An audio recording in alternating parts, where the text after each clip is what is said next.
Good afternoon. I'm McDonald. I'm the Oakland County Prosecutor. This is an important day for our community, the survivors, and especially those who lost children they loved.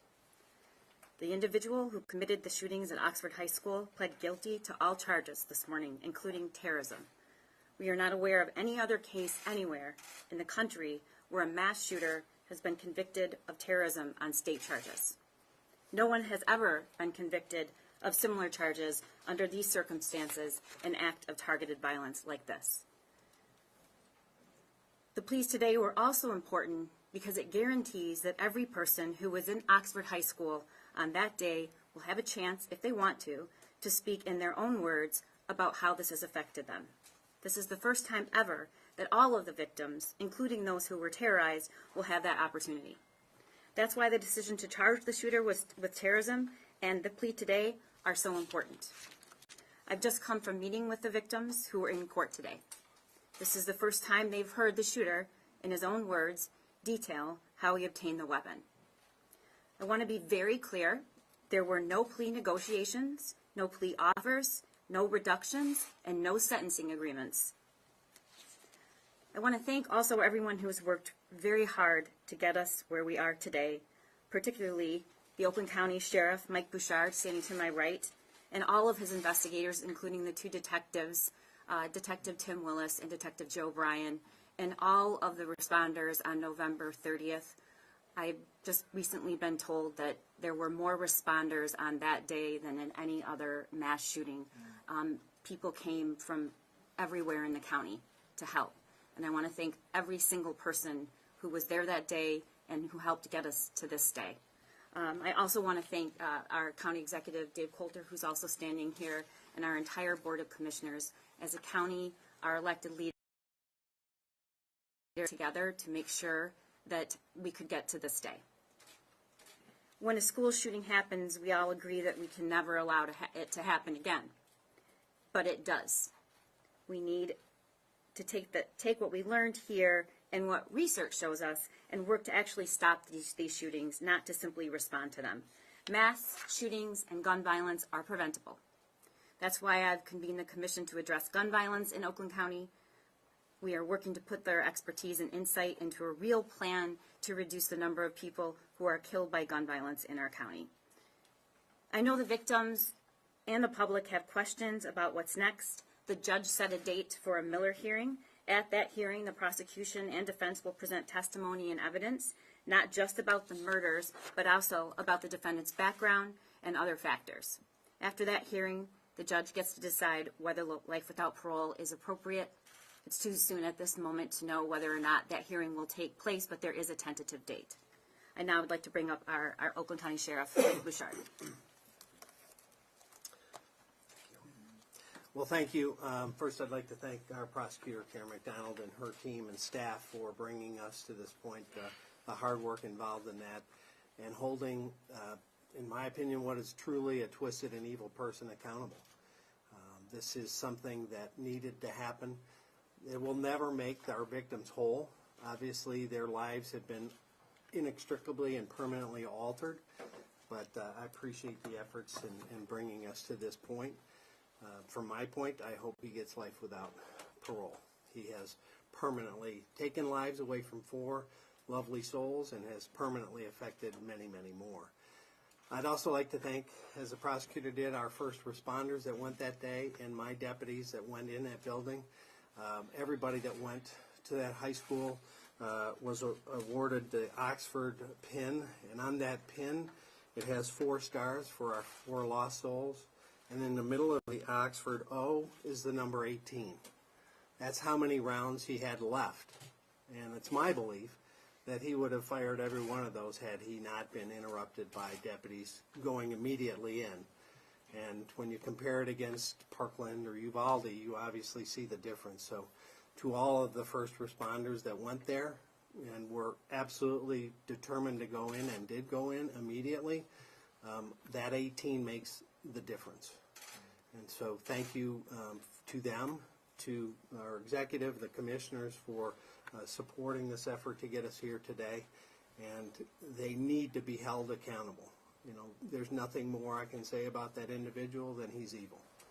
And I appreciate the fact that we're at this point, and hopefully at least a small part of today is that the victims don't have to go through the heartbreak of the testimony and the evidentiary presentation of all the stuff that happened that terrible, terrible day.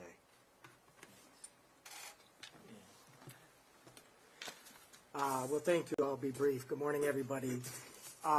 Look, this is just one day in a long and difficult road to justice for the victims, but it's my hope that this guilty plea will bring some relief to those victims, to their families, and to the extended Oxford community. I want to commend the Oakland County Sheriff and Prosecutor's Office for what I think is the remarkable work they did on that day and since then to get us to this point. It truly has been remarkable. This morning I had the opportunity to talk to some local Oxford leaders, and working with them and Sheriff Mike Bouchard and Prosecutor Karen McDonald, we're going to continue to do everything that we can to support the community in this time of healing. The Resiliency Center that we stood up will remain open and available to provide residents with the mental health and other resources that they need for as long as they need. But we're not done yet. An independent investigation is underway, and we'll continue to support those efforts as well so that we get a full accounting of what happened on November 30th. That's what the victims are entitled to, and that's what we're committed to. So thank you very much. I'll take brief questions. Prosecutors, you heard the shooter plead guilty to 24 counts right in front of you. Could you share what was going through your mind at that time, and what steps will you be taking to pursue a sentence of life without parole? What's going through my mind is what's going through my mind every single day. We sit and talk with victims, parents who had their children murdered, parents whose children were injured, and then children and everybody in that building that day that will never be the same. So I was thinking about the people sitting behind me. And as far as life without parole, if you'd answer that as well, would you be pursuing that? It's too soon to tell. We do have a date set, and I'm going to follow the law, which is to consider all the factors. But again, today, as I was talking to the victims, what we're really trying to do is just take a moment and process what happened, and then move forward from there. Will Yes. the plea impact sentencing, though? Can he get out? Will he be able to get out at some point? Again, that seems highly unlikely. However, it's just too soon to tell. His defense But to be clear, he is facing life without parole on all of those charges, and we are going to follow the law with regard to what sentence we'll request. His attorney said he was remorseful at that time, although we didn't see any emotion from him whatsoever. Did you feel there was any remorse, or what do you think about that? I can't comment to what his motivations or feelings are. Can you explain to us more about a Miller hearing? What exactly is that? We're happy to provide the case law for you.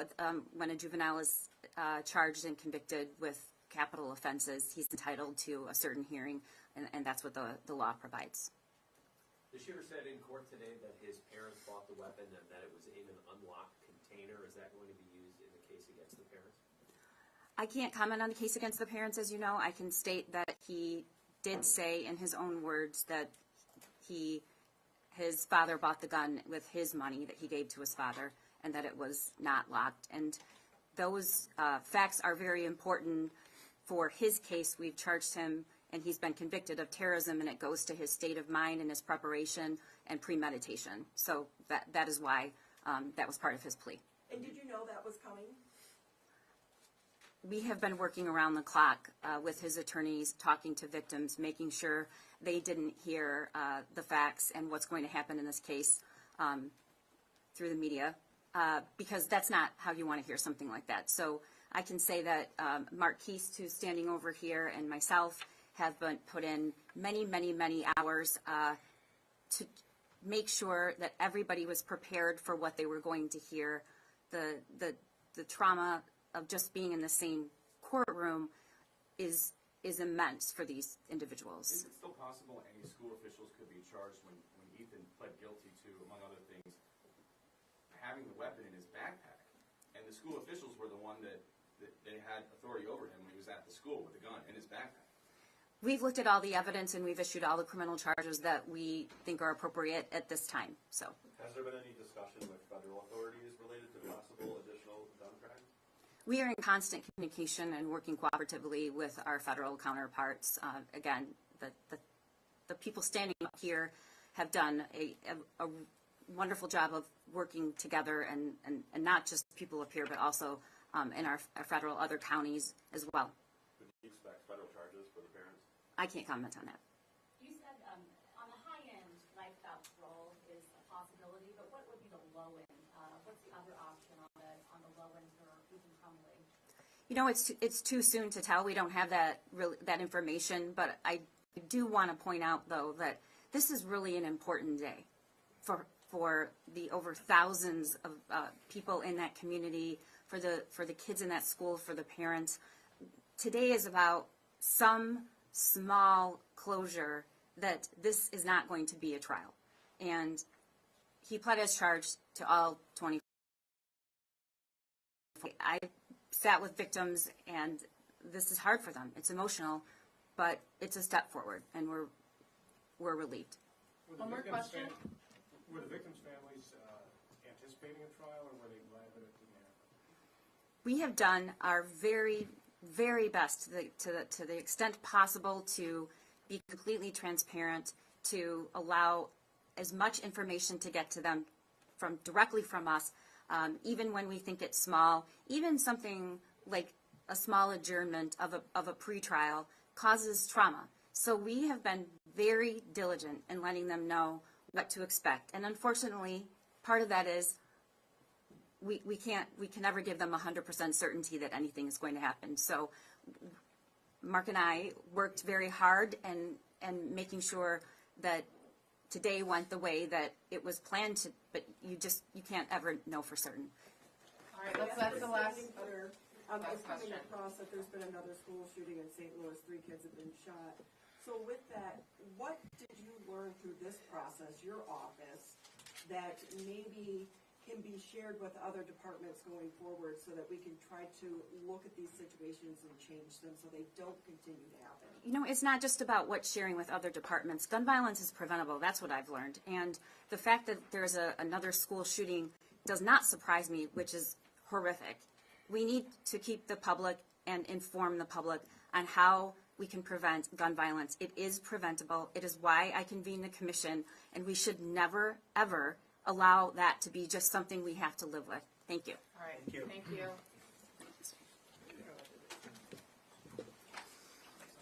Thank you.